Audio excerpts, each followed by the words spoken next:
My 8-year-old daughter proudly gave my MIL her spelling bee certificate and said she wanted to show her first. My MIL replied, "You think you can buy my love with that?" Then she tore it into pieces and threw it in the trash. My older daughter got up and said this, and the whole room went silent. Christmas at my in-laws' house always feels like stepping into a place where everyone is pretending nothing is wrong. Too bright, too cheerful, too tightly wound. The kind of atmosphere where one wrong move might crack the whole night open. My 8-year-old daughter, Ella, stood close to me, holding her spelling bee certificate as if it were something precious she'd been saving for the right moment. And then, Ella stepped forward.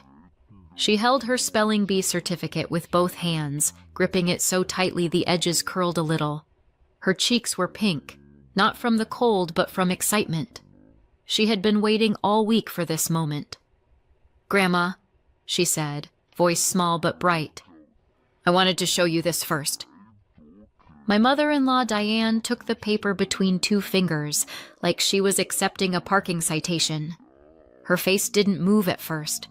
Just one slow inhale through her nose, one slow exhale out of her mouth. And then her lips tightened into that knife-thin line I've come to recognize as Diane is about to ruin the vibe for sport. "You think you can buy my love with that?" Ella blinked. I blinked. The room blinked.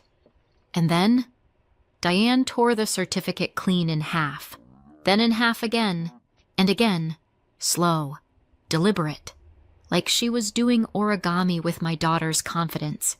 She dropped the pieces straight into the trash can beside her chair without even looking at it, like the entire moment bored her.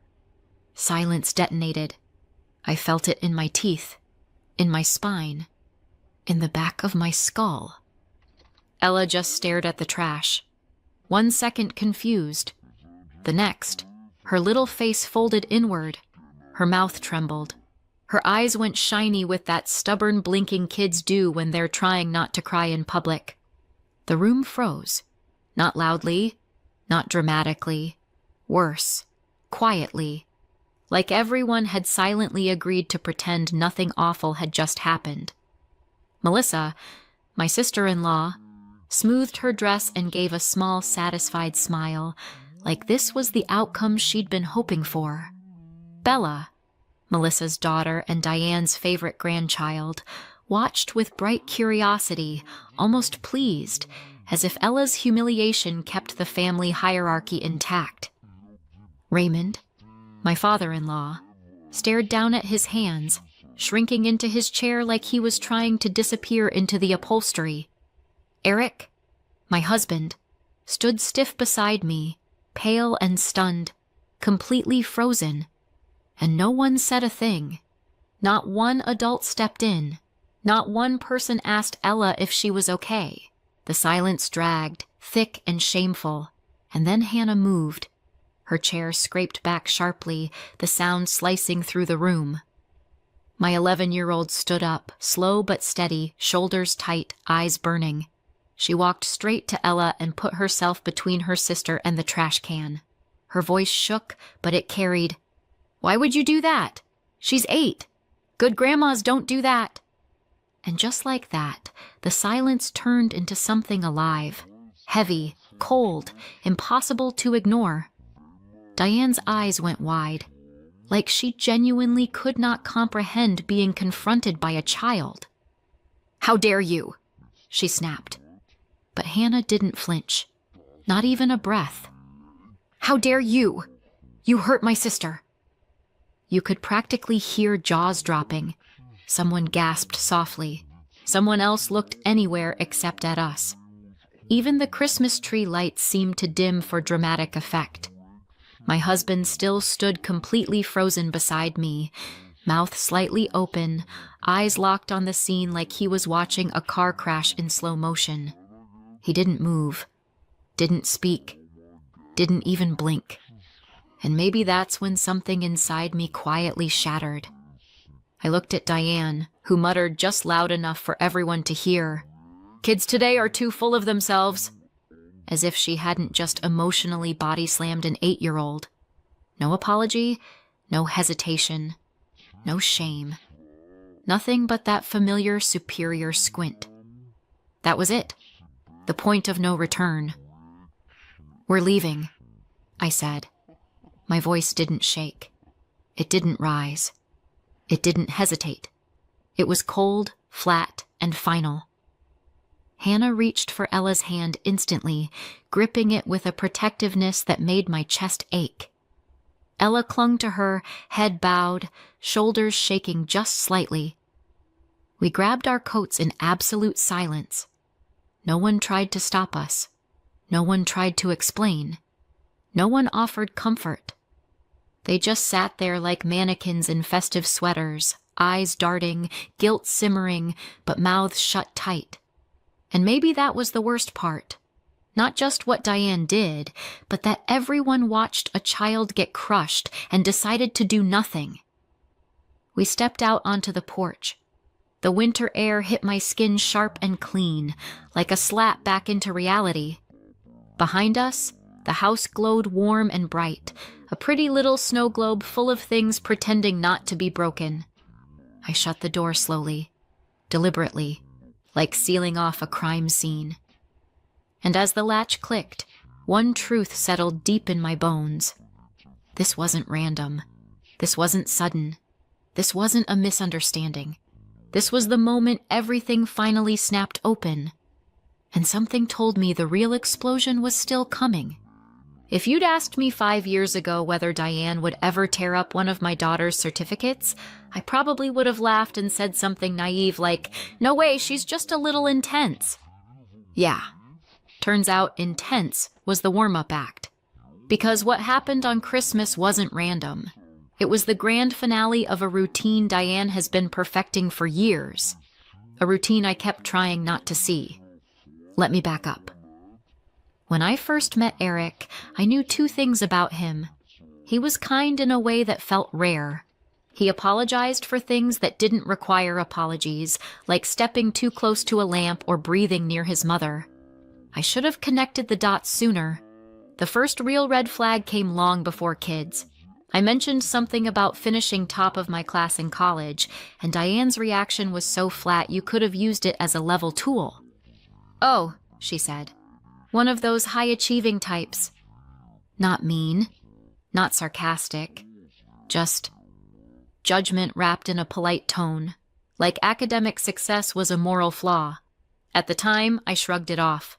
People are allowed to have weird opinions. Then Bella was born, and suddenly Diane became a walking parade float of pride and praise. Anything Bella touched turned into a miracle. A wobbly drawing? Artistic. A half-finished worksheet? Brilliant effort. A participation ribbon? You should all be so jealous. Bella isn't a bad kid. Let me say that clearly. She's sweet in her own way, but she's not academically driven, and school isn't her strongest place. That's fine. Truly. Not every child needs to be a spelling champion. But Bella was Diane's everything. The perfect little princess who, in Diane's mind, needed constant protection from anything that might make her feel second best. Then Ella came along. Ella, who genuinely loves learning. Ella, who reads books for fun. Ella, who remembers things like she was born with a filing system in her brain. Ella, who brought home real achievements. Spelling certificates, reading awards, little notes from teachers saying, "She's doing so well." And every time Ella succeeded, Diane's face did this weird little twitch. A tight smile, a stiff nod, a quick subject change. Almost like she couldn't digest the fact that someone other than Bella had done something notable. Meanwhile, when Bella brought something to show, anything at all, Diane reacted like someone had handed her a Nobel Prize. At first, I tried to explain it away. "Oh, she's just excited to be a grandma." "Oh, she just expresses things differently." "Oh, maybe she's tired."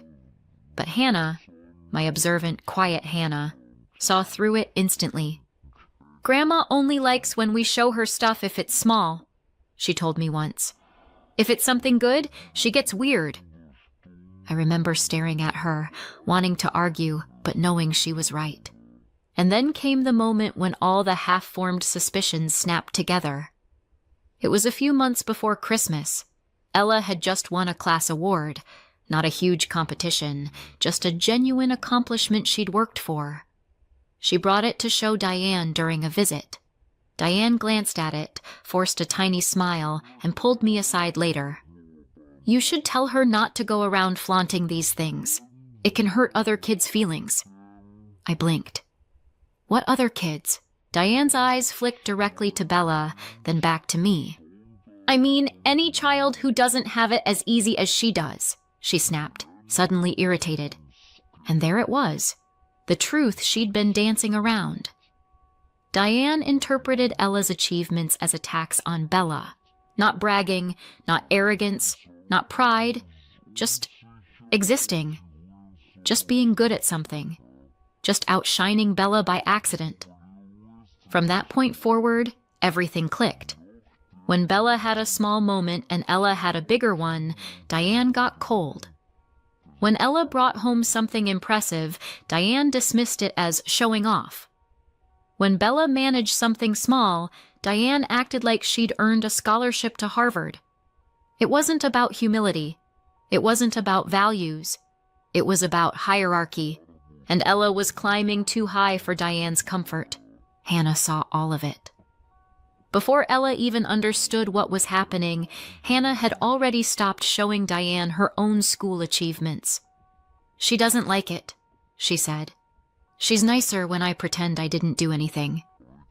That sentence broke me a little. And then, there's the money. Eric had been helping Diane and Melissa financially for years. Quietly, consistently, guiltily. It started with a temporary loan, then a bill here, a repair there, and eventually regular monthly transfers that Diane treated like a salary she'd earned simply by existing. Whenever I questioned it, Eric would fold inward. "She raised us," he'd say. "She struggled. She needs help." And maybe she did. But it didn't take long to notice that Diane talked about compassion like it was a one-way street pointing directly at her. And the more stable our household became, the more Diane looked at Ella's achievements not as something to be proud of, but as something to resent. She wasn't protecting Bella's feelings. She was protecting her own fantasy. Bella on top, always. Ella beneath her, always. So when Ella stepped forward on Christmas, thrilled, hopeful, proud, Diane didn't see a child trying to share a special moment. She saw a threat. And she did what she always does when she feels threatened. She cut the problem down to size, and Christmas was just the moment she stopped hiding it. Because the truth was, we were standing on a landmine for years. Diane just finally stepped on it hard enough for it to explode. And none of us had any idea how much bigger that explosion was going to get. By the time we got home from Diane's Christmas circus, I thought I was done feeling anything. I was wrong. Ella went straight to the couch without a word, still clutching the torn pieces of her spelling bee certificate like they were bits of her heart. Hannah sat down right next to her, wrapping an arm around her shoulders, eyes fixed on the floor. She looked like a bodyguard who had just realized the person she was guarding needed protection from their own family. "I'll put on a movie," I heard myself say, because apparently my brain had switched into emergency mom mode. "Something cozy. Okay?" Ella nodded without looking up. Hannah gave me that brief, tight glance that said, "I see everything," and I'm trying not to cry in front of her. I turned on some animated thing none of us were really going to watch, then walked to the kitchen on legs that felt like they'd been hastily installed by a discount mechanic. My hands shook while I reached for the cocoa mix. It wasn't just nerves. It was rage. Thick, hot, crawling up my spine rage. I poured milk into a pot. The second the stove clicked on behind me, I felt Eric step into the doorway. "Megan," he started. And that was it. That was the spark. "She tore up her spelling bee certificate," I snapped, spinning around to face him. "In front of everyone. She humiliated her. My voice came out sharper than I intended, but I didn't care. Someone needed to say the words out loud. Someone needed to actually look at this thing instead of shoving it into the Diane being Diane drawer. Eric flinched like I'd thrown something at him. "I know," he said softly. His face was pale, his eyes glassy. "I know. You just what?" I demanded. "You just stood there. You watched her tear it up like it was trash. Ella looked at you. I looked at you. And you did nothing." His shoulders sagged. He sank into a chair at the kitchen table like his knees had given out. "I froze," he whispered. "Like I always froze." The worst part? He wasn't being dramatic. He put his elbows on the table and rubbed his hands over his face. When he finally looked up, something was cracked open behind his eyes.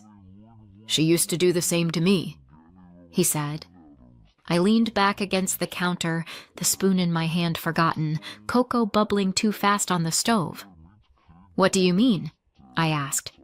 I knew, but I needed him to say it. Needed him to hear himself say it. He gave a bitter half laugh. "You know how she always tells everyone I was so smart growing up," he said. "Funny how she leaves out the part where she hated it." He started talking, fast, like someone had turned a valve. "Anytime I used a big word, she'd say, 'Don't try to sound smarter than people.' If I got a good grade, she'd say, 'Stop bragging, you'll make your sister feel bad.' I brought home an award once, just a little academic thing. She rolled her eyes and told me to put it away before company came so I didn't show off." My throat tightened. "I thought it was discipline," he continued. "I thought she was keeping me grounded. I spent my entire childhood thinking I was the problem for being proud of myself." He stared down at his hands. "But tonight, when she did it to Ella, it was like watching my own childhood get replayed. Except this time it wasn't me. It was my kid." Something in his expression shifted. The guilt was still there, but it had teeth now. He stood up so fast his chair jolted backward. "I'm done," he said. "I'm not letting her do this again. Not to them." Before I could ask what done meant, he was already moving. Out of the kitchen, down the hall, into the small office we barely used except for taxes and stressing about bills once a month. I turned the stove off and followed. By the time I reached the doorway, Eric was already at his desk, laptop open, fingers flying. On the screen, his bank account. Rows of transactions. A familiar name showing up over and over. Transfers to Diane. Payments to cover emergencies. Money sent to help Melissa until things settled. All those times he'd said, "She just needs a little help right now." All those times I'd let it slide because I didn't want to be the bad guy. "I've been paying her to treat our kids like they're beneath her," he said quietly. He clicked on a recurring payment labeled something like Mom. Utilities. Cancel. Confirm. Another one. Mom. Credit card. Cancel. Confirm. "Eric," I whispered, my heart doing cartwheels. "Are you sure you want to do this right now?" He didn't even look at me. "I should have done it a long time ago," he said. "If she thinks she owns me because I help her, she's wrong. I'm not paying her to hurt our kid." Click. Click. Click. Each one felt like cutting a cord I hadn't realized was wrapped around all our necks. I didn't stop him. I didn't try. And then it happened. His phone buzzed on the desk, screen lighting up with a name that made my stomach flip. Diane. He stared at it for a heartbeat. Then he picked it up and hit speaker. "What did you do?" she shrieked. No hello, no preamble. "My card just got declined at the store. Are you trying to embarrass me?" "I stopped paying your bills," Eric said calmly. You could almost hear her inhale. "What do you mean, you stopped?" she demanded. "You can't just stop. After everything I've done for you, you're really going to do this to your own mother because your precious little girl got her feelings hurt. I pressed my lips together so hard they hurt. She was proud, Eric said. You tore up something she worked for, in front of everyone. You embarrassed her. She needed a lesson, Diane snapped. She struts around like she's better than Bella, and she is not. Someone has to keep her in check. My stomach dropped. There it was, out loud. No more pretending. Eric's jaw clenched. When he spoke again, his voice was low, deadly calm. You don't get to hurt my daughter to protect someone else's feelings. You're letting Megan turn you against your own blood, Diane screamed. You're choosing them over me. He didn't yell. He didn't argue. He just ended the call. Hung up. On his mother. If I hadn't seen it with my own eyes, I wouldn't have believed it. I barely had time to exhale before the phone buzzed again. Eric checked the screen. Melissa, he said, already tired.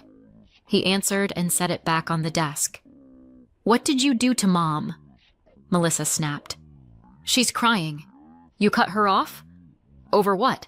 Because Ella couldn't handle being told no? She wasn't told no, Eric said. Mom tore up her certificate.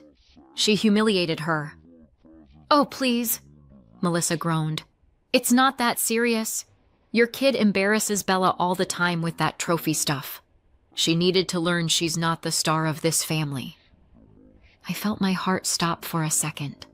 I heard my own voice, barely above a whisper. Did she just say that? Eric's hand tightened into a fist. So you admit it, he said. You think Ella should shrink so your kid doesn't feel insecure. Well, yeah, Melissa shot back. It's not fair when she acts like she's better than everyone. You let her show off and then Mom gets blamed for trying to keep some balance. There it was.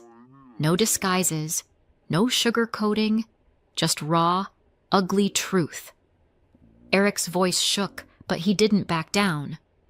If you talk about my daughter like that again, he said, we're done.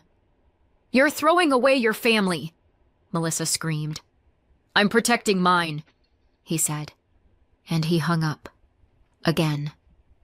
For a long moment, the only sound in the room was both of us breathing like we'd just run a marathon through fire. Down the hall, the movie hummed faintly. Someone laughed on the TV. Ella didn't. Hannah stood in the doorway, arms wrapped around herself. She'd heard enough. You could see it in her eyes. Are we ever going back there? She asked quietly. Eric looked at her. Really looked at her, like he was seeing her for the first time in years instead of seeing whatever Diane wanted him to see. No, he said. Not after this. Hannah nodded once, like a verdict had been handed down. Ella appeared behind her, eyes puffy, clutching the taped-together scraps of her certificate. Why doesn't Grandma like when I do good things? She asked. That single sentence hurt more than anything Diane had said all night. I crouched down in front of her. Baby, I said, some people feel small inside, and instead of fixing that, they hurt other people who shine. That's not your fault. You did nothing wrong. You're allowed to be proud of yourself. Eric knelt beside us, tears finally spilling over. He took both girls into his arms like he was hanging on to a life raft. No one is ever going to tear up your achievements again, he said. Not while I'm here. I promise. And for the first time that day, I believed him. What I didn't know yet was that the ripple from those 2 phone calls was about to hit Diane harder than she ever imagined. If I'd thought the Christmas meltdown and the 2 nuclear phone calls were the end of it, I was adorably naive. Like, believes the dryer eats socks, naive. Diane wasn't done. Of course she wasn't done. Women like Diane don't lick their wounds. They host a press conference. 2 days after we cut her off, I woke up to 9 messages from relatives I barely speak to. Have you seen what your MIL posted? You okay? Wow. Nothing good ever starts with, have you seen what she posted? I opened Facebook. There she was. Diane had written a full-blown manifesto, long enough to qualify as a college admission essay, accompanied by a picture of herself standing beside her Christmas tree, looking like the patron saint of suffering mothers. According to Diane, I was raising arrogant children who think trophies make them better than family. Ella had shoved her certificate in everyone's faces. And my personal favorite, Diane had gently corrected her, and that was what caused an explosive overreaction orchestrated by Megan. I actually snorted out loud. Ella couldn't shove anything in anyone's face if you paid her in unicorn stickers. There was no mention of tearing or trash cans, or the fact that the gentle correction was actually a complete humiliation. And then Melissa entered the battlefield. She commented under the post like she was Diane's personal hype woman. Ella always acts superior. Some kids need to be humbled. Mom was just teaching her manners. I nearly dropped my phone. Some kids need to be humbled? I resisted the urge to write, yes, some adults need to be jailed. And then, because apparently she was committed to the role, Melissa posted a second comment implying Bella had been bullied by the constant showing off. Bullied by an 8-year-old holding a certificate. I sat down on the edge of my bed, dizzy with a mixture of rage, disbelief, and that horrible second-hand embarrassment you get when someone publicly humiliates themselves with full confidence. Eric came in, hair still a mess from sleep. You saw it? Oh, I saw it, I said. I also saw Melissa auditioning for the role of Worst Human 2024. He took my phone, read in silence. His jaw tensed. His eyes hardened. And then he handed it back to me like it was covered in poison. We're responding, he said. My stomach flipped. I wasn't sure if it was fear or adrenaline. Are you sure? I asked. I mean, they're already making fools of themselves. They're lying about our kid, he said. We're done letting them control the narrative. I nodded. He was right. I hated that he was right. But he was. We sat together on the couch, the same couch where Ella had cried 2 nights earlier, and wrote out a post. It was short, calm, factual. The opposite of Diane's essay-length tantrum. 2 days ago, Ella showed her grandmother a spelling bee certificate she was proud of. Her grandmother tore it into pieces and threw it in the trash. This wasn't the first time she dismissed or mocked our children's achievements. We're choosing to step back from that side of the family. We attached a photo of Ella's certificate taped back together, screenshots of Diane's texts. Knock her down a peg. Don't let her steal attention from Bella. She needs to stay humble for everyone's sake. We didn't add anything dramatic. We didn't accuse anyone of crimes. We let the truth speak for itself. And the truth? It's loud. Comments started pouring in like someone had opened a floodgate. Wait, she tore it up? Who does that to a child? I thought Ella was bragging. I feel awful now. This is so toxic. Someone I didn't even know wrote, I'm sorry. My grandfather used to do something similar. It stays with you. Then came the one that changed everything. She did the same to me when I won an award in high school. I never forgot it. A cousin of Eric's. Someone who had always stayed neutral. Suddenly, the entire comment section flipped. People deleted their earlier support for Diane. Someone asked Melissa if she was proud of defending a grown woman tearing up a child's certificate. Melissa did not respond.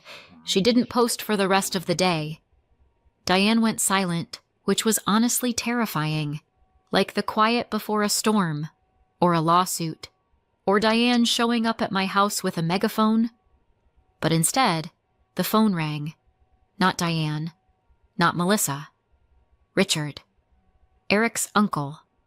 The one who barely speaks, rarely visits, and has the emotional presence of a stone statue in a bank lobby. If he calls, something is happening. Eric answered on speaker. "I saw the posts," Richard said. His voice was calm, steady, unsettling. "And I talked to several people." "Oh," Eric said, eyes widening. "Okay. This has gone on long enough," Richard continued. "Your mother has been taking money from all of us for years." My jaw dropped. "All of us? Excuse me?" Richard didn't even pause. "She's not getting another dollar," he said. "Not from me. Not from you. Not from anyone she's been leaning on." Before we could breathe, before either of us could process those words, he dropped the bomb. "I already moved the money I was sending her every month into 2 education funds. One for Ella, one for Hannah." My mouth went dry. "They'll each have a full start for college or whatever programs they want," he said. "It's done." I had to sit down.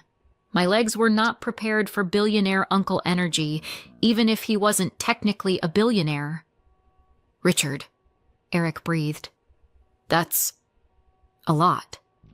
"That's called accountability," Richard said. "I'd rather invest in kids who work hard than in someone who tears up their achievements." And just like that, he hung up. Eric and I stared at each other, stunned into silence. Then Eric let out a breath that sounded like he'd been holding it for a decade. Of course Diane found out. Of course she did. She started calling everyone in the family, shrieking that I had stolen her future, that Eric had abandoned his own mother, that Richard had lost his mind. This time, nobody defended her. Not one person. Melissa deactivated her Facebook account. Raymond reportedly told someone he was too old for this nonsense. And Diane? She went quiet again. Not peaceful quiet. Storm brewing quiet. But honestly, I didn't care. Because that night, Ella hung a new certificate on her bedroom wall. Not taped together, not torn, not waiting for approval that was never going to come. Hannah hugged her and said, "See? This is how it's supposed to be." Eric stood in the doorway, eyes glassy but proud. I watched them and felt something strange settle in my chest. Not victory, not relief. Something steadier. A line drawn. A door shut. A cycle broken. Diane tried to make my daughter smaller. All she did was show us exactly how tall we could stand. So what do you think? Did we go too far or not far enough? Let me know in the comments and subscribe for more.